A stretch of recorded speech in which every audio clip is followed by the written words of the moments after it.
So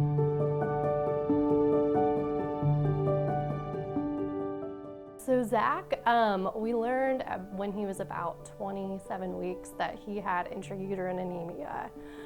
So we were at Lexington Medical at the time, and they sent us to MUSC, and we had plans to deliver him at like 36, 37 weeks. I was in labor. I did not know I was in labor. So I called MUSC, and they said to go to Richland. So we left our house at probably 8:20. By the time we got to Richland, it was like 9 o'clock, got checked, and I was 6 centimeters. Zack was coming, and so they didn't think he'd be born that night, but he came at 12:44 a.m., and he was 33 weeks. They took him to the NICU, and the first week he was a rock star. He was off any oxygen within like 2 days. And we were just working on eating and growing. On March 4th, he was a week old, and everything kind of changed.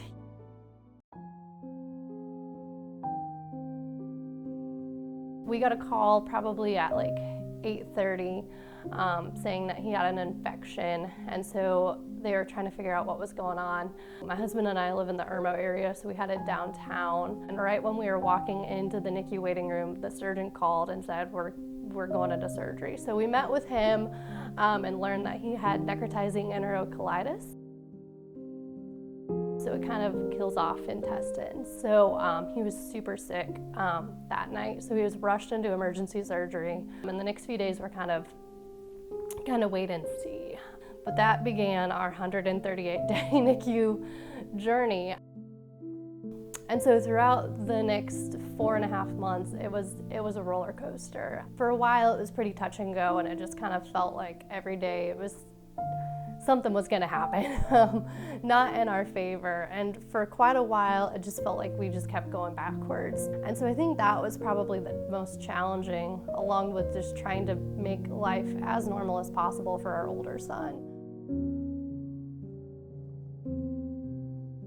So on July 13th, he came home. He came home with 24-hour G-tube feeds, and then he was on 20-hour feeds with TPN. And that kind of began our second part to Zack's story, which was the medical parent journey.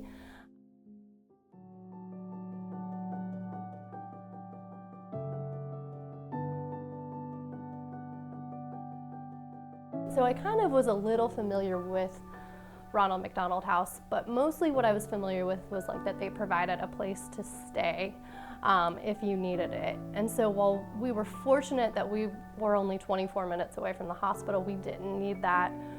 We quickly learned that they had a lot of other services that we would benefit from, one of those being all the snacks that are provided in the NICU.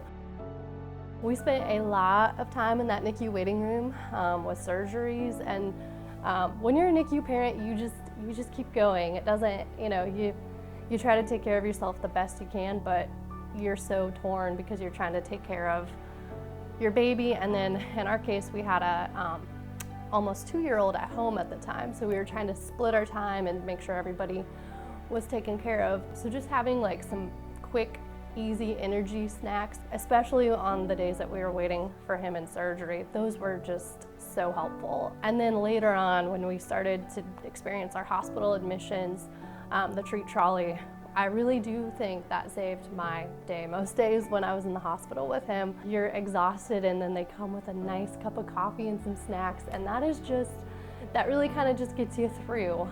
And so I'm really thankful that that was an option and that was available to us. On our last admission, our older son was slated to get his tonsils out that Thursday. And so we had 2 kids in the hospital that night. And I know I was just so tired because I hadn't really slept the night before. And then, we were now dealing with Alex trying to recover, and the treat trolley came through, and I was like, okay, we're gonna make it today because we have just a little bit of coffee and we're gonna be fine.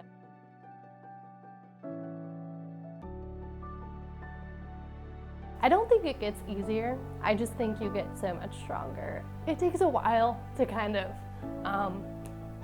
get through all the emotions. Every day you look back and like, it can be the worst day ever, and I'll just look at Zack and it's like, I just remember how far we've come. And while your baby is resilient, so are you. I think parents need to give themselves some good credit, because there was a time last year where felt like I was so in over my head and I felt like I was failing, but now as I look back, it's like I was surviving. And like I can say now, like that was success. So it's kind of hard to measure success in the moment, but it's every ounce that they gain. It's every milestone they meet. And while that may look different than a normal baby, it's still just as beautiful.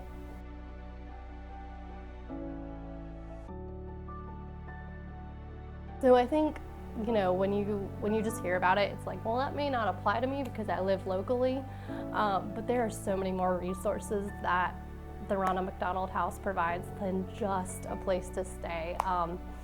And so taking advantage, of like, if you need a snack, like go eat food, go to the family room, go get some food, because you really do have to take care of yourself too in the middle of the chaos. It was definitely beneficial for us, and so I hope other people can become aware of all that's offered.